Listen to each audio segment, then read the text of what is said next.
Hello guys, तो स्वागत है आपका हमारे चैनल में। तो आपके लिए एक खुशखबरी लेके आया हूँ कि जो भी मैं चैप्टर डाल रहा हूँ और जो भी वीडियो बना रहा हूँ उसके नोट्स भी मैं प्रिपेयर कर रहा हूँ। तो आपको इस नोट्स के पीडीएफ आपको मिल जाएंगे डिस्क्रिप्शन बॉक्स में, ठीक है।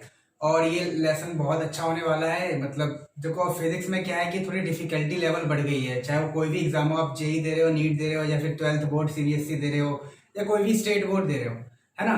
तो हम करेंगे अच्छे से। अब देखो, ये वीडियो देखने से पहले आप समझो कि किस लेवल पे आपको मैं ले जाना चाहता हूँ।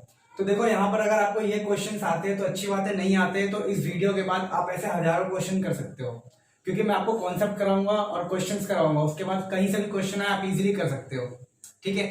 डिस्क्रिप्शन बॉक्स में मैंने कुछ दूसरे चैनल्स के लिंक दे रखे हैं, वो चैनल्स मुझे सही लगे, अगर आप चेक करना चाहते हो तो चेक कर लो। वीडियोस को देखो, इंग्लिश का आपको मिल जाएंगे सारे सब्जेक्ट, केमिस्ट्री का भी मिल जाएगा।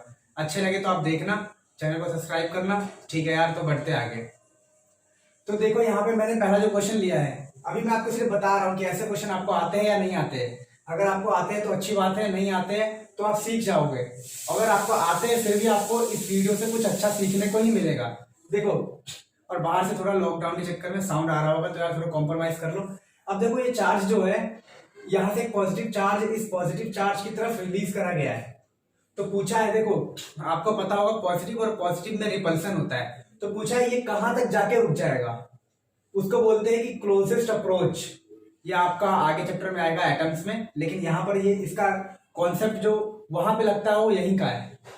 आज का जो टॉपिक है उसी का कॉन्सेप्ट लगता है ये, ठीक है। टॉपिक आपने देख लिया होगा, ठीक है।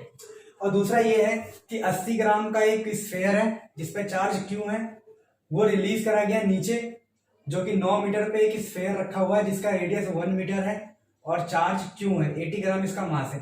तो हमें फाइंड करना है कि जब ये नीचे गिरेगा तो जस्ट जब ये टच करने वाला होगा तब उस टाइम क्यू की वैल्यू कितनी होगी, what is the value of charge. Simply charge हमें निकालना है इस क्वेश्चन में। तो अगर ऐसे क्वेश्चन आपको नहीं आते तो आप टेंशन मत लो, आपको थोड़ी देर के वीडियो के बाद आपको ये सारे क्वेश्चन करने आ जाएंगे बहुत इजीली। और बहुत छोटे छोटे एक एक लाइन के आंसर होते हैं इनके, बस हमें कॉन्सेप्ट समझना है। तो हम अपने टॉपिक शुरू करते हैं। तो टॉपिक है हमारा, जैसे कि आपको पता है, electric potential energy. Electric potential energy, ठीक है। मैं लिखता हूं यहाँ पे इलेक्ट्रिक पोटेंशियल एनर्जी, जिसको हम यू बोलेंगे। तो देखो, सबसे पहले हम समझते हैं कि जो इलेक्ट्रिक पोटेंशियल एनर्जी है, ये जो कॉन्सेप्ट है, ये कॉन्सेप्ट सिर्फ एप्लीकेबल होता है कंजर्वेटिव फोर्स के लिए। कंजर्वेटिव फोर्स, पोटेंशियल हो या पोटेंशियल, कंजर्वेटिव फोर्स, है ना। इसको इंट्रोड्यूस किया गया था किसके पे, कंजर्वेटिव फोर्स के लिए। तो हमारा जो मेन मुद्दा रहेगा समझना कि व्हाट इज कंजर्वेटिव फोर्स, ठीक है। अब कंजर्वेटिव फोर्स समझते हैं। देखो, कंजर्वेटिव फोर्स समझने के लिए समझो ऐसे कि मान लो आपके पास एक पॉइंट है ए और एक पॉइंट है बी, है ना। एक पॉइंट है ए, एक पॉइंट है बी। कंजर्वेटिव फोर्स ले लो या कंजर्वेटिव फील्ड ले लो, कंजर्वेटिव फील्ड या कंजर्वेटिव फोर्स, उसके लिए ही ये पोटेंशियल एनर्जी का कॉन्सेप्ट होता है। अब एक पॉइंट है मेरे पास ए, एक है पॉइंट मेरे पास बी। तो मान लो मेरे को है ना कि एक किसी चार्ज क्यू नोट को ए से लेके बी तक जाना है, तो मैं ये पाथ ले सकता हूं। दूसरा पाथ क्या ले सकता हूं, एक ये पाथ। तीसरा पाथ क्या ले सकता हूं, ये पाथ। चौथा ये पाथ, है ना। तो मैं बहुत सारे पाथ से इस क्यू नोट को उठा के बी तक ले जा सकता हूं, यहां से जहां उठा के ले जा सकता हूं, यहां से यहां, यहां से यूं करके, ठीक है। तो उठा के ले जाऊंगा कि अगर कोई कंजर्वेटिव फील्ड है, मान लो यहां पर कोई फील्ड है ऐसा जो कि इलेक्ट्रिक फील्ड है, एक कंजर्वेटिव फील्ड है इलेक्ट्रिक फील्ड। तो इस इलेक्ट्रिक फील्ड की वजह से इस चार्ज पे जो फोर्स लगेगा, है ना, वही फोर्स तो इसको ए से बी तक लेके जाएगा, भले ही ऐसे लेके जाए, ऐसे लेके जाए, ऐसे लेके जाए, है ना।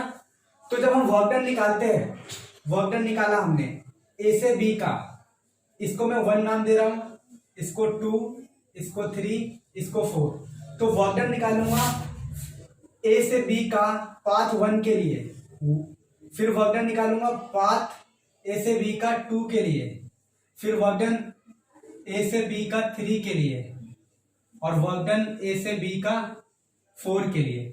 तो हमें क्या मिलेगा कि सारे वर्क डन सेम है, यानी पाथ पे डिपेंड ही नहीं कर रहा है कि आप इसको ऐसे लेके जा रहे हो, ऐसे लेके आ रहे हो, चाहे सीधा लेके जा रहे हो, कैसे भी लेके जा रहे हो। एक कंजर्वेटिव फील्ड में यानी कि work done by conservative field is path independent. तो मैं लिखता हूं यहां पे, अच्छा लिखने की तो ऐसे कोई जरूरत नहीं क्योंकि नोट्स में आपको मैंने अच्छे से अपने लैंग्वेज में लिख रखा है। तो आप समझो कि what is conservative, conservative force या कंजर्वेटिव फील्ड क्या होता है। तो कंजर्वेटिव फोर्स या कंजर्वेटिव फील्ड उसे कहते हैं जिसमें जिसके अंदर वर्क डन पाथ इंडिपेंडेंट हो। क्या इंडिपेंडेंट हो? Path independent. तो इसके अंदर वर्क डन जो होता है वो पाथ के इंडिपेंडेंट होता है, पाथ इंडिपेंडेंट।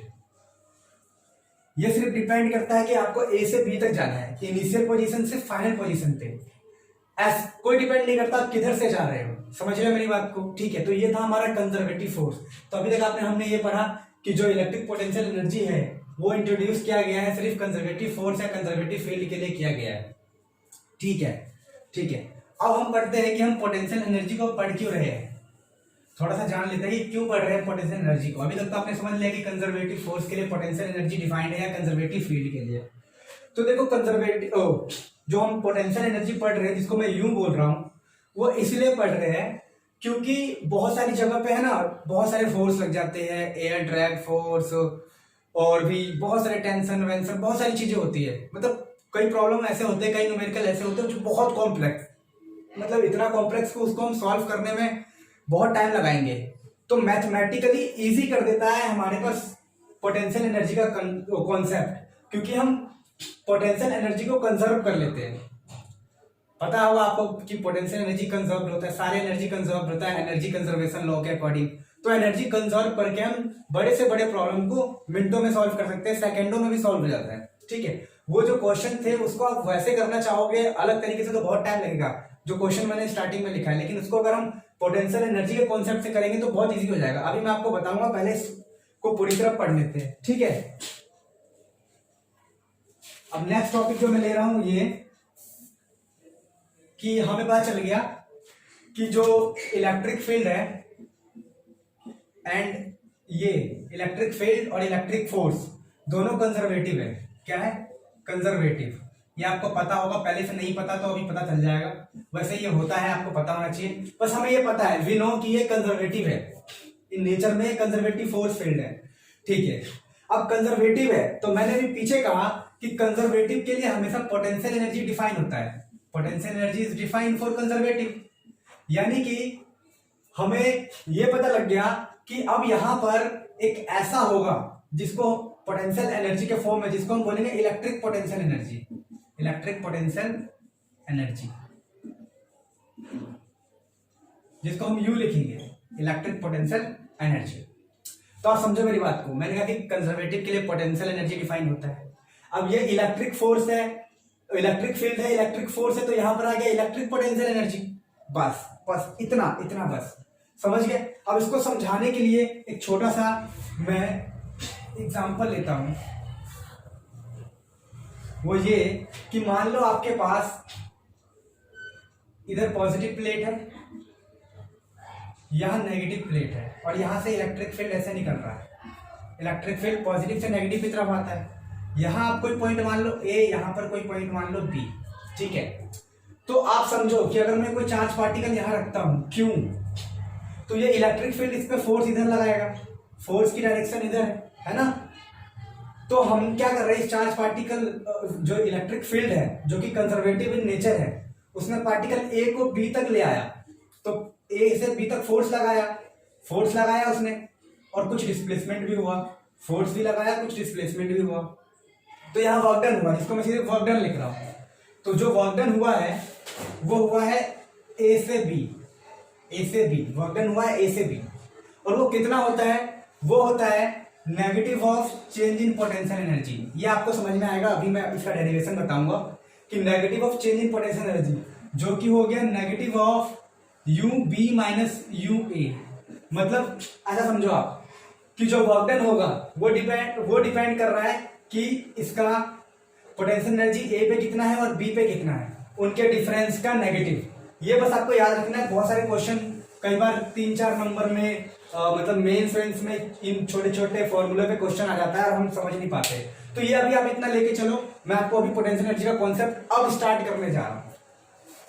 बस इतना समझ लो कि work done by conservative force is equal to change in potential energy.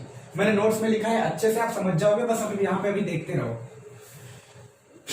ठीक है। चलो अब देखो, बात सुनो, अब सुनो इलेक्ट्रिक पोटेंशियल एनर्जी का कॉन्सेप्ट। देखो यहाँ पे चल कोई चार्ज है Q, ठीक है, ये कोई डिस्टेंस मान लो R, यहाँ कोई A पॉइंट मान लो, तो ये डिस्टेंस हो गया आपका RA, और यहां से कोई B पॉइंट मान लो, छोटा B लेते हैं, जिसका डिस्टेंस है RB, ठीक है। अब देखो यहाँ पे कोई चार्ज पार्टिकल था A पे, Q पे, एक चार्ज पार्टिकल था Q0 जो A पे था। अब मुझे उसे A से लेके B तक लेके जाना है, ये रहा B पॉइंट मेरा, ठीक है, पैरेलल इसके B पे लेके जाना है, A से मुझे B पे लेके जाना है। तो A से B तक लेके जाने के लिए, इसको धकेलने के लिए कोई फोर्स होना चाहिए, समझ रहे हो बात को। तो फोर्स क्या हो गया मेरा, देखो यहाँ पे ये चार्ज की वजह से इलेक्ट्रिक फील्ड इधर है, तो इलेक्ट्रोस्टैटिक फोर्स इधर लग रहा है क्योंकि हमें पता है जब दो चार्ज हो, एक Q एक Q0 और कुछ डिस्टेंस R पे, तो उनके बीच में फोर्स लगता है ना। हमें पता है उस फोर्स का फॉर्मूला, आई थिंक आप इस वीडियो को देख रहे हो तो आपको पता होगा। चलो ठीक है, तो मान लेते हैं कि इस फोर्स की वजह से एक स्मॉल सा डिस्प्लेसमेंट हुआ यहाँ पे Q0 का, जो कि dr डिस्प्लेसमेंट हुआ, dr, और dr कितनी डिस्टेंस पे है, r पे, मतलब यहां से r के बाद छोटा सा डिस्प्लेसमेंट हुआ dr, बहुत छोटा सा, यहाँ पे r पे छोटा सा डिस्प्लेसमेंट हुआ dr। तो हमें पता है कि जो वर्क डन होगा वो होता है F dr, force into displacement, बहुत सिंपल। अब देखो कि ये R है, R वेरी कर रहा है क्योंकि R कभी यहां है, कभी R यहां है, कभी R यहां है, क्योंकि डिस्प्लेसमेंट होता रहेगा छोटा छोटा छोटा छोटा, क्योंकि हर R के बाद छोटा सा dr डिस्प्लेसमेंट है। तो कभी R हमारा यहां होगा, कभी R यहां होगा, कभी R यहां होगा, कभी यहां होगा, ऐसे करते करते R हमारा जाएगा यहां तक। तो आप देख रहे हो कि R धीरे धीरे ऐसे ऐसे ऐसे ऐसे ऐसे ऐसे बढ़ रहा है, और ये फोर्स वेरी कर रहा है। क्यों? क्योंकि फोर्स का जो वेरी करना मतलब कि हर जगह अलग होगा, फोर्स की वैल्यू हर जगह अलग होगी, KQ by R square, KQ0 by R square. अब मैं कह रहा हूं हर बार R अलग है, कभी चार्ज पार्टिकल यहाँ है तो यहाँ से R की डिस्टेंस अलग है, कभी चार्ज पार्टिकल यहाँ जाएगा तो R अलग हो जाएगा, कभी यहाँ कहाँ, तो R हर जगह अलग है। और जब भी हमारा R अलग होता है तो हम क्या करते हैं, इंटीग्रेशन, क्योंकि हमारा हर जगह फोर्स वेरी कर रहा है, फोर्स वेरी कर रहा है तो हम इंटीग्रेशन करेंगे, क्योंकि ये छोटा सा डिस्प्लेसमेंट है तो ये हमारा dw हुआ, वर्क डन हमारा छोटा है। अब इसको इंटीग्रेट कर दो, आप इंटीग्रेट कर दो, कहां से, हमारा स्टार्टिंग पॉइंट कहां है कि हम पार्टिकल को A से लेके जा रहे हैं, तो RA से RB तक हम पार्टिकल को लेके जा रहे हैं, समझ रहे हो बात को। अब देखो फोर्स का फॉर्मूला क्या है आपका, ये रहा KQ0 by R square into dr, integration from RA to RB, समझ गए बात को। अब इसको इंटीग्रेट करना है, इंटीग्रेट करने का क्या सिस्टम होता है कि ये सारा कांस्टेंट है बाहर ले लो, सारा कांस्टेंट है बाहर ले लो, Q0 बाहर, और R स्क्वायर का इंटीग्रेशन क्या होता है, -1 बाई आर, तो ये हो गया RA टू RB, ठीक है। अब आप पुट कर दो तो ये आ गया आपका KQ0 अपर लिमिट यानी 1 by RA minus 1 by RB, ठीक है। तो वर्क डन आ गया हमारे पास, ठीक है। तो इन सबको मिटा के मैं यहाँ पे वर्क डन लिख लेता हूं, क्या आया हमारा, तो हमारा जो वर्क डन आया वो आया KQ0 under root of RA minus RB। तो देखो हमने अभी जो वर्क डन निकाला वो किसकी वजह से निकालना है, work done due to electric field, electric field की वजह से निकाला है। और मैंने कहा था कि इलेक्ट्रिक फील्ड कंजर्वेटिव है, प्रूफ कर दिया। पूछो कैसे, देखो इलेक्ट्रिक फील्ड ने वर्क डन किया चार्ज पार्टिकल पे, और वो वर्क डन डिपेंड कर रहा है सिर्फ इनिशियल और फाइनल पोजीशन पे। A से B तक जाना था, या A और B पे ही डिपेंड कर रहा है, और किसी चीज पे डिपेंड नहीं कर रहा है। मतलब आप A से लेकर B तक जाना था तो आप ऐसे जाओ या ऐसे जाओ, कैसे भी जाओ, A और B यानी फाइनल पोजीशन पे डिपेंड कर रहा है, A और B पे ही डिपेंड कर रहा है। और यही वर्क डन होता है हमारा पोटेंशियल एनर्जी। क्या होता है, यानी कि समझ रहे हो मेरी बात, कि वर्क डन एक कंजर्वेटिव फील्ड के लिए डिफाइन है, और वही कंजर्वेटिव फील्ड के लिए पोटेंशियल एनर्जी डिफाइंड है। तो दोनों सेम चीज है, ठीक है। अब देखो एक बात, अब एक छोटा सा बात देखो, फील करो, मजे करो। अब देखो दूसरा ये है कि अगर मैं बोलूं कि आरबी जो है टेंड्स टू इन्फिनिटी जा रहा है, कि आरबी इन्फिनिटी जा रहा है, इसका क्या मतलब है कि आप यहां पे इनफाइनाइट पुट करो तो 1/इनफाइनाइट इज 0।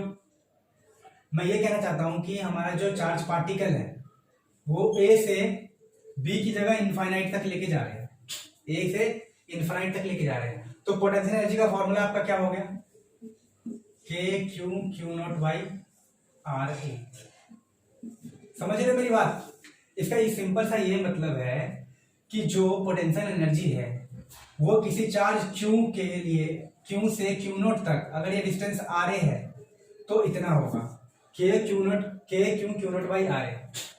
कि किसी क्यू चार्ज के लिए क्यू नॉट पे पोटेंशियल एनर्जी इतना होगा, क्योंकि इनफाइनाइट वाला तो जीरो कर दिया मैंने, क्योंकि एनर्जी इतनी दूर पे तो जीरो ही हो जाएगा ना, ऑलमोस्ट जीरो। तो हम उसकी बात नहीं कर रहे क्योंकि इनफाइनाइट एक इमेजिनरी कॉन्सेप्ट है। तो रियल कॉन्सेप्ट में ये ले रहा हूं कि कोई आर ए डिस्टेंस पे अगर कोई चार्ज है, जैसे पिछले केस में हम ले रहे थे, तो क्यू से क्यू नॉट तक अगर आर ए डिस्टेंस है तो पोटेंशियल एनर्जी इतना आएगा।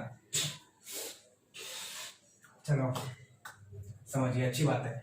अब देखो ये समझने के बाद एक चीज फील करो, अगर आपने पोटेंशियल का फॉर्मूला पढ़ा है के क्यू बाई आर, वैसे मैं नेक्स्ट इसी पे वीडियो बनाने वाला हूं, तो ये डिपेंड कर रहा है अगर कोई सोर्स चार्ज है क्यू यहाँ पे और किसी आर डिस्टेंस पे आपको पोटेंशियल निकालना है तो उसका फॉर्मूला ये है के क्यू बाई आर। के इज द 9 × 10⁹ कांस्टेंट।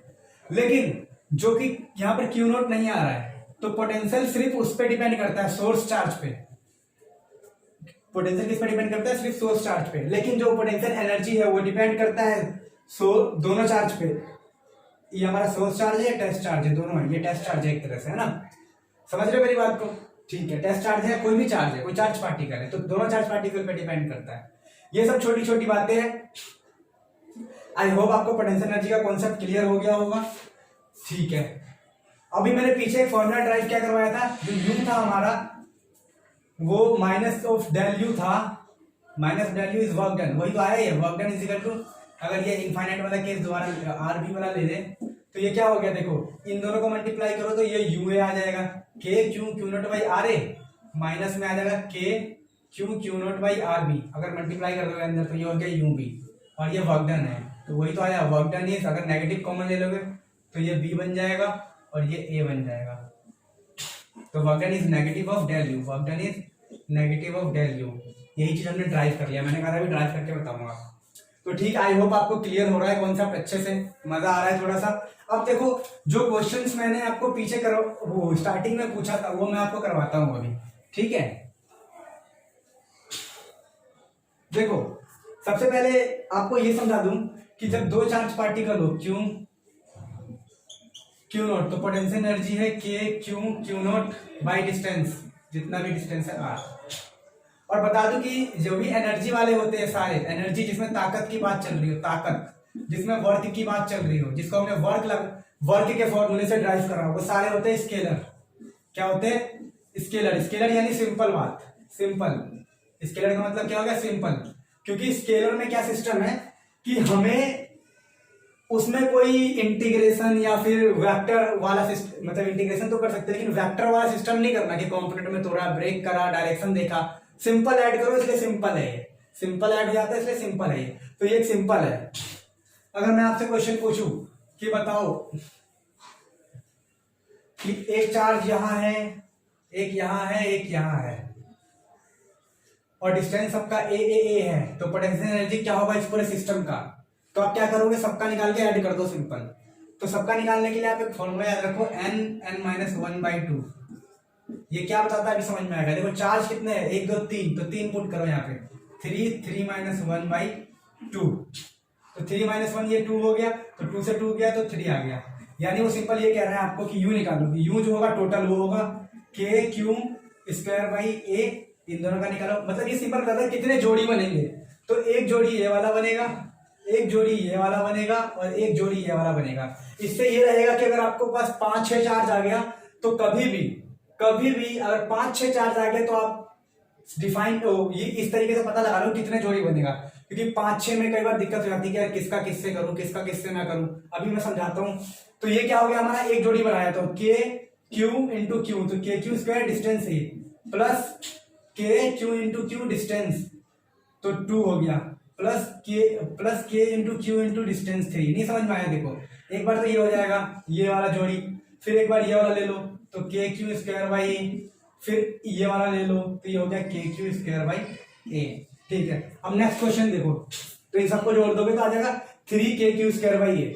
ठीक है, अब देखो अगर कोई क्वेश्चन ऐसे पूछ लेता कि बताओ ये है मेरे पास स्क्वायर, यहाँ चार्ज है, यहाँ चार्ज है, यहाँ चार्ज है, अब नेट पोटेंशियल बताओ इसका, सिस्टम का नेट पोटेंशियल बताओ। तो आप डालोगे फॉर्मूले में क्या, n माइनस 1/2 यानी कि 4 माइनस 1/2, तो ये बचा 3 और ये 2 ने 2 को मारा तो यहाँ बचा 2, ये खत्म, तो 6। यहाँ 6 जोड़ी बनेंगे। कैसे? देखो अगर सबका डिस्टेंस a मान लेते हैं तो 1 2 3 और ये 4, 1 2 3 4। अब देखो इधर भी तो बन रहा है इन दोनों चार्ज के बीच में 5 और ये 6। मैं जोड़ी क्यों बना रहा हूं? क्योंकि फॉर्मूला क्या कहता है पोटेंशियल का, कहता है कि एक चार्ज प्लस दूसरा चार्ज और डिस्टेंस, तो ये भी चार्ज था, ये भी चार्ज था, डिस्टेंस, और डिस्टेंस आप निकाल सकते हो, ये भी a है, ये भी a है, तो ये हो गया √2a ऐसे करके, मतलब √a² प्लस b² ऐसे करके √2a, मतलब जो भी है पाइथागोरस लगा के निकाल लोगे। तो मतलब ये है समझाने का कि आप समझ चुके हो कि क्या है पोटेंशियल एनर्जी का कॉन्सेप्ट। अब हम करेंगे थोड़े हाई लेवल के क्वेश्चन। उससे पहले मैं आपसे 10 सेकंड चाहूंगा, 20 सेकंड चाहूंगा, क्योंकि इसकी इंक खत्म हो गई है, तो मैं इंक फटाफट डाल लेता हूं।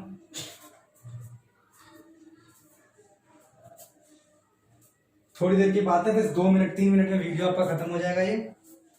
ठीक है, और नोट्स आपको मिल जाएंगे, कोई दिक्कत नहीं है, जब नोट्स भी मिल ही रहे खुल जाए यार।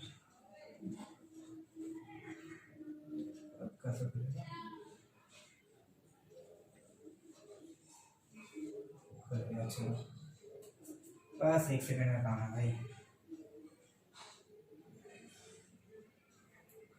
लॉकडाउन में इंक खत्म हो जाए तो इंक भी नहीं मिलेगी।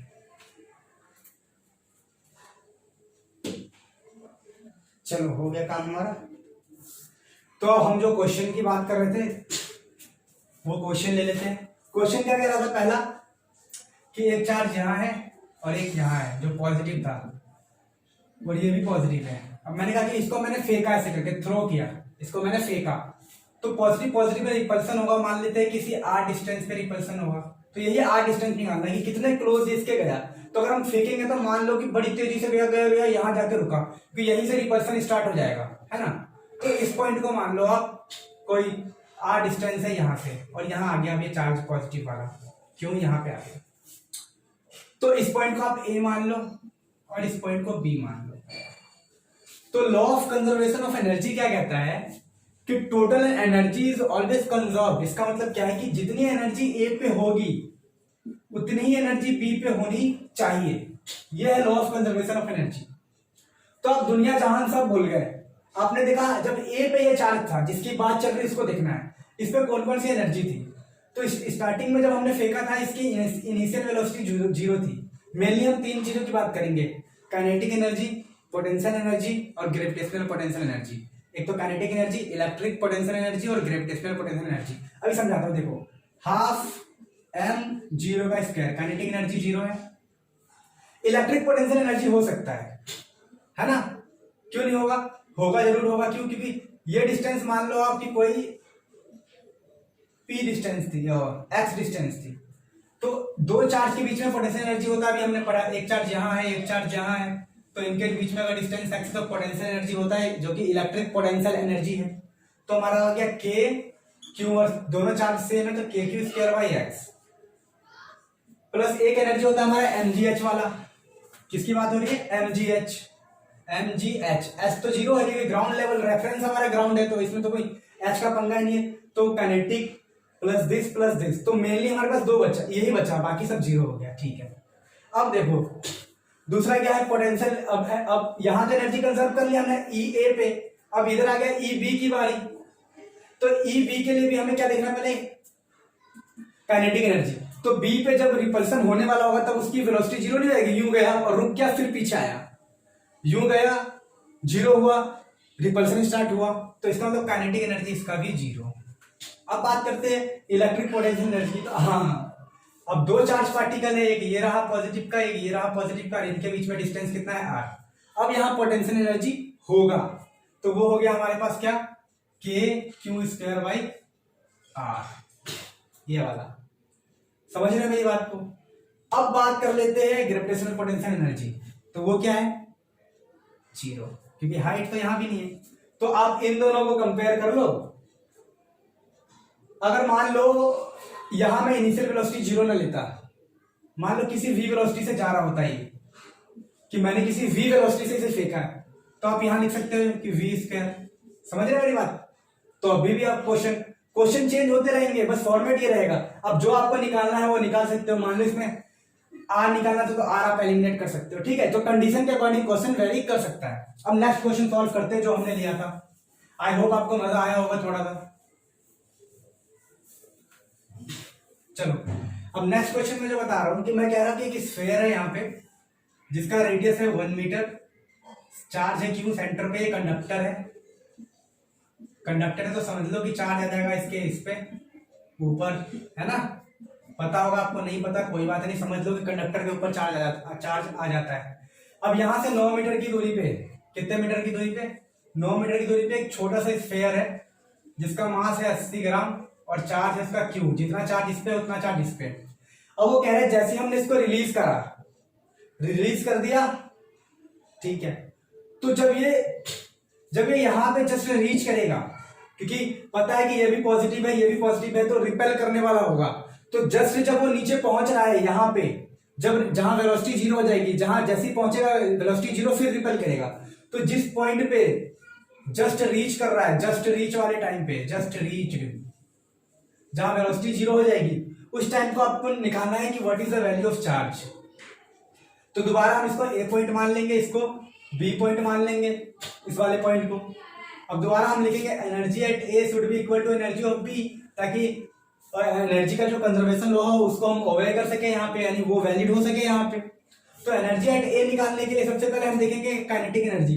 तो इनिशियली जीरो था इसकी वेलोसिटी, तो काइनेटिक एनर्जी जीरो, क्योंकि हम चाहते क्या है, काइनेटिक एनर्जी प्लस mgh वाला energy plus k q1 q2 r वाला इजिकल टू या हाइट वाला ले लो, फिर यहाँ पे भी काइनेटिक एनर्जी प्लस mgh वाला energy plus k q1 q2 y दिख रहा है बोर्ड में, देख लो पहले। हाँ दिख रहा है, चलो एक मिनट, ओह नहीं दिख रहा था, एक सेकेंड, ये देखो अब आई थिंक दिख गया होगा कि मैं क्या करवा रहा हूँ, ठीक है। तो गाइस